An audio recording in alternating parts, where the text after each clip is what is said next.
J'avais mon atelier en bas ici, j'ai mis des bâches de plastique et j'ai fait ces dessins, la moitié là, la moitié.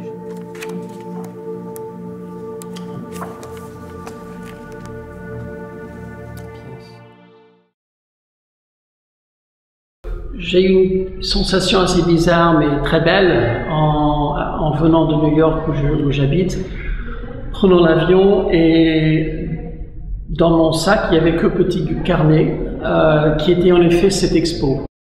L'idée de contracter, disons, mon atelier et l'espace que j'ai créé sur mes murs et dans ces petits carnets et puis le rouvrir ici, c'était quelque chose que je cherche dans mon travail, ce genre de légèreté qui peut être anti-monumental, quelque chose qui peut prendre une énorme place, mais qu'en même temps qui reste très léger. Je pense à mon travail comme un genre de partition qui se rejoue. Cette pièce peut être refaite quelque part d'autre. Suite avec les instructions, même les autres personnes le font, pas que moi. J'aime ce qualité de cette pièce est jouable, disons. Tout ça peut se réduire à quelques feuilles de papier pour se rouvrir. Je suis sculpteur, mais j'essaie de devenir moins en moins dans le masse de qu'est-ce que c'est un sculpteur qu'être plus dans la masse.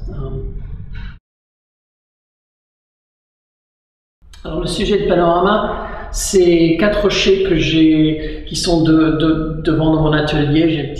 Il y a 4 rochers taillés, c'est en Maine et c'est un endroit où il y a beaucoup de carrières et en granit. Et c'est 4 morceaux qui restaient, je les ai mis à peu près à 100 mètres de ma fenêtre de mon atelier il y a une dizaine d'années. Et alors j'ai voulu regarder ces rochers en plus près. Alors comment connaître quelque chose, comment connaître les espaces entre des objets comme ça. Alors c'est un petit modèle pour quelque chose de beaucoup plus grand. Les rochers, je les vois 4 à 5 angles différents, 4 en principe, et la 5e c'est peut-être vue par en haut. Et je tourne autour et prenant des détails, prenant des repères, des choses que je vois, en utilisant ce langage de flèches, de parenthèses, de lignes peintes, et en essayant peut-être de trouver la manière la plus efficace de décrire ce que je suis en train de voir et comment me souvenir de ce que je vois. Alors ce que j'ai fait, comment je regarde, c'est quasiment si je prends une partie de ces détails et je le prends dans mes mains, je le regarde, et puis je l'agrandis, je le bouge, je l'isole, je le coupe. Et mon œil a aussi dit qu'est-ce qui se passe si je prends cette forme-là et il devient plus grand. Je l'ai mis là. Je prends cette ombre, cette section d'ombre et je l'ai agrandie aussi dans une certaine taille qui déborde plus que la... Alors le voilà. Alors mes flèches vous quasiment dirigent vos yeux à voir des choses, des détails différentes et des détails qui changent. Je dirais ces 4 formes, je les ai mis ensemble et je les ai avancées un peu comme la lumière qui bouge là. Puis j'ai fait une erreur, j'ai barré celui-là. Alors souvent mes erreurs, je les laisse et je les reproduis comme erreur.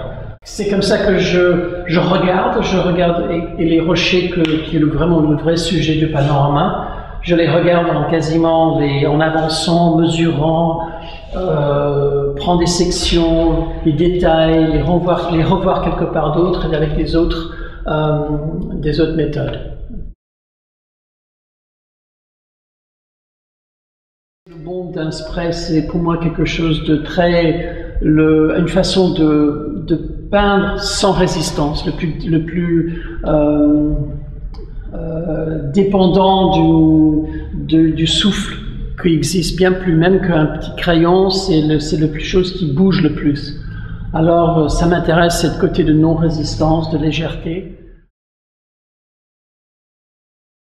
Je reste sur une gamme très très réduite, de couleurs que j'achète dans des BHV, dans des Roi Merlin. Alors il y a toujours un brun, un jaune, un bleu clair, un bleu foncé, et orange et rouge. Voilà mes couleurs. Et j'ai aussi de l'acrylique qui sont une gamme de ces couleurs encore plus réduites. Les couleurs chaudes, ça explose. Je veux dire par ça que les bords sont très difficiles à voir. Les couleurs froides, les couleurs plus sombres, ils sont beaucoup plus nettes dans l'œil. Et je crois que peut-être c'est une partie de ça que quelquefois je veux que le bord se frite un peu et quelquefois je veux que le bord soit super net.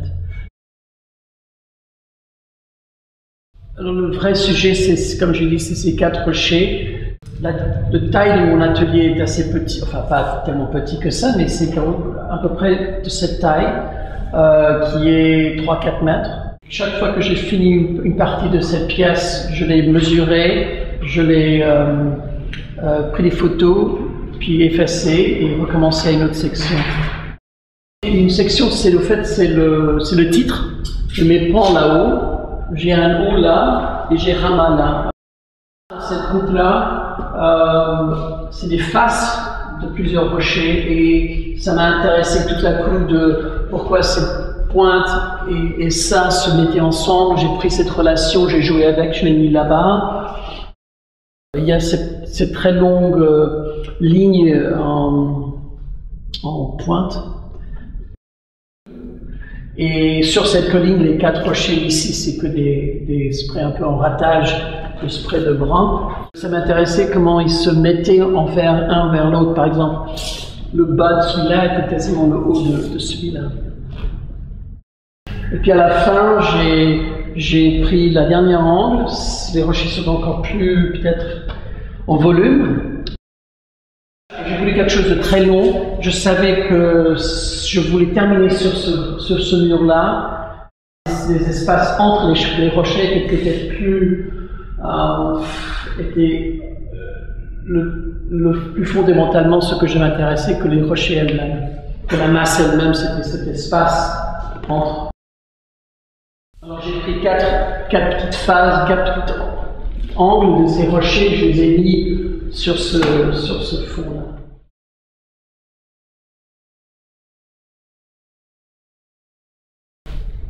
Puis il y a quelques dessins là, parce que mon activité sur papier est toujours très important pour moi.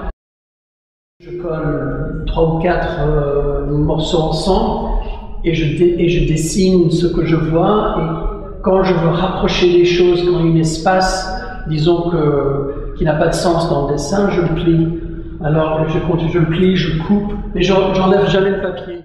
Et je continue à travailler et ces plis forment forcément des contraintes que j'utilise pour continuer. Là, c'est peut-être quelquefois plus visible que c'est des rochers. Les autres fois, c'est des études. J'aime beaucoup mettre des noms, quelquefois dans mes dessins. Là, le titre, c'était un des premiers papiers que j'ai fait. Je faisais cette pièce, j'étais conscient d'une groupe d'artistes suisses 19e qui, eux, dans leur façon, très différente que la mienne, faisaient beaucoup de panoramas, de l'école de montagne. Comment ils distinguaient, comment ils se souvenaient d'une chose complexe devant eux.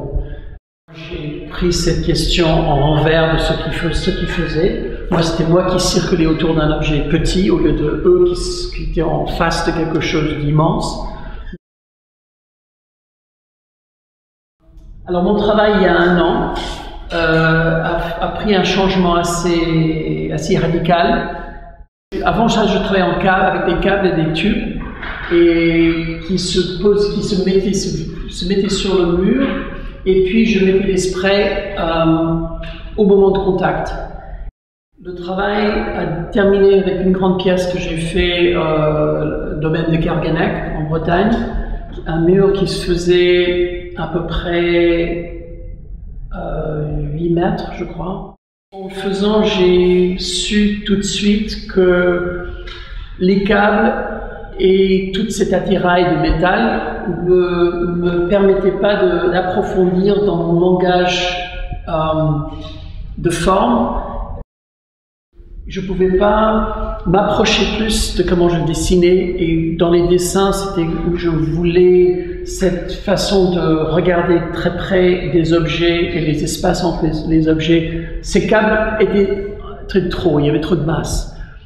J'ai pris la décision d'enlever tous les matériaux, qui m'a laissé, je crois, rendre un langage de dessin plus vaste, plus dense, plus varié.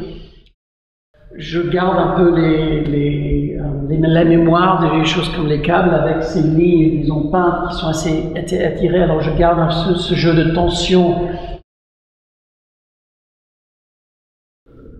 Dans cette façon, j'ai pu approfondir et m'approcher plus à comment je regarde dans mes dessins, et comment je regarde des objets, et comment je essaye de m'en souvenir de comment ils sont, et faire mes pièces.